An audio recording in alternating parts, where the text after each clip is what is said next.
Kakak biru dirgantara atau biasa disapa Aga, lelaki yang terlalu terlihat bahagia bersama kekasih dan para sahabatnya. Satu hal yang membuat Aga menarik di hadapan para perempuan adalah inisiatifnya yang melebihi rata-rata kebanyakan pria lain. Kemandirian dalam dirinya membuat semakin terlihat sempurna di mata orang. Namun kebahagiaan yang tampak di luar justru berbanding terbalik dengan apa yang dia rasakan.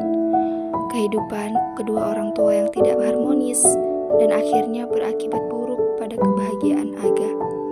Itulah yang menyebabkan Aga keluar dari rumah lalu berusaha untuk mandiri dan mencari pekerjaan apapun. Mulai dari menjadi barista, asisten dosen, hingga model yang akhirnya membuat fisik tubuhnya drop dan akhirnya Aga divonis gagal ginjal. Yud, gue boleh capek nggak? Selama masa sulitnya, Aga selalu ditemani Yuda, salah satu sahabatnya yang bergabung dalam Bujang Milar, atau singkatan dari sekumpulan bujang yang punya kebiasaan habis makan mie langsung bergulir itu. Selain itu, ada juga Kalani, yang merupakan pacar dirgantara yang sangat menggemaskan, yang sangat setia hingga titik terendahnya. Bagaimana kehidupan Aga selanjutnya? Menyerah dengan keadaan atau tetap berjuang demi orang-orang yang dia sayang? Simak video ini sampai selesai. Dirgantara dan kepulangan. Detik selanjutnya diisi oleh sunyi, beriringan dengan suara jarum jam yang beradu dengan suara beberapa mesin yang ada di dalam ruangan ICU. Tubuh Yuda lelah, karena sejak kemarin pria itu masih belum terlelap sama sekali. Pria itu terlalu takut hanya untuk terlelap dan juga takut akan sebuah perpisahan. Yuda berada di sisi ranjang tempat dirgantara beristirahat, mengobrol banyak hal dengan dirgantara. Ia akhirnya mencoba mengalah, membiarkan tubuh dan pikiran lelahnya itu mulai terlelap untuk sesaat.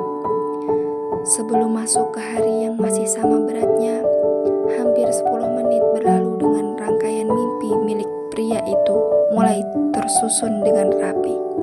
Di dalam sana, suara nyaring memenuhi ruangan dingin itu mulai terdengar memekakan telinga miliknya. Butuh seperkian detik bagi Yuda akhirnya menyadari bahwa suara itu adalah milik dirgantara. Hingga kesadarannya mulai terpenuhi, jantung pria itu berpacu begitu kuat.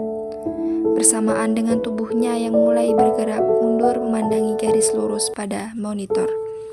Detik selanjutnya lorong panjang pada pukul 11:30 itu dipenuhi suara langkah kaki terburu-buru dengan teriakan yang terdengar begitu ketakutan. "Dokter, tolongin teman saya dokter, mesin di dalam sana rusak, detak jantung teman saya hilang dokter," ucap Yuda dengan rasa khawatir. Kursi-kursi sudah dikeluarkan, bersamaan dengan suara pengumuman dari masjid yang kembali terdengar, membuat beberapa teman kampus, juga tongkrongan, tetangga, dosen, dan juga karangan bunga mulai berdatangan. Langit pagi ini tidak cerah, tetapi tidak hujan seperti biasanya. Mungkin kali ini hujan tidak akan menggagalkan proses pengantaran dirgantara menuju ke tempat peristirahatan terakhirnya. Awan penuh gelap menutup langit pagi ini, sama gelapnya dengan perasaan manusia-manusia yang tangisannya berhasil mengekakkan telinga pria bernama Yuda itu. Yang tangisannya berhasil mengekakkan telinga pria bernama Yuda itu. Yuda kira dirgantara akan berjuang setidaknya satu kali lagi untuk ibu dan Kalani. Namun, tubuh dan raga milik pria itu sudah terlalu lelah berjuang hingga sejauh ini. Ia ingin beristirahat selama-lamanya, meninggalkan Yuda, Bujang Milar, ibu, dan juga Kalani dalam sebuah kehilangan. Ibu Kemala terduduk di kursi roda miliknya yang terletak di tempat yang tak jauh dari tubuh kaku milik anak sematawayangnya terbaring. Dari jauh, ia memandangi lekat-lekat wajah yang begitu pucat dengan mata tertutup. Ketika semua pria itu masih berteman dengan isak tangis, langkah kaki Jonathan mulai terdengar jauh. Kelima pria lainnya enggan bertanya. 2 menit berlalu, hingga langkah kaki milik Jonathan kembali masuk ke dalam pendengaran mereka. "Ini hadiah terakhir dari Aga buat kita," ucap Jonathan.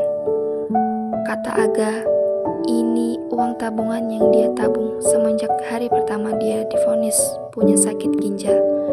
Semuanya harus kita pakai untuk makan makanan enak dan hidup dengan pola sehat. Aga gak mau kita cuma makan mie, minuman setiap hari, begadang dan mati muda kayak dia. Semua orang di dalam ruangan ini membenci Dirgantara benar-benar pergi, meninggalkan semuanya dengan kenangan manis sekaligus menyakitkan untuk diingat. Dirgantara adalah sebuah bentuk kehilangan yang paling layak untuk dikenang menjadi memori abadi. Selamat jalan Dirgantara, selamat beristirahat, sampai jumpa di tempat ternyaman setelah kematian nanti, di kehidupan selanjutnya, di kehidupan yang jauh lebih baik daripada sekarang. Ayo kembali menjadi teman lagi, kita menua bersama-sama.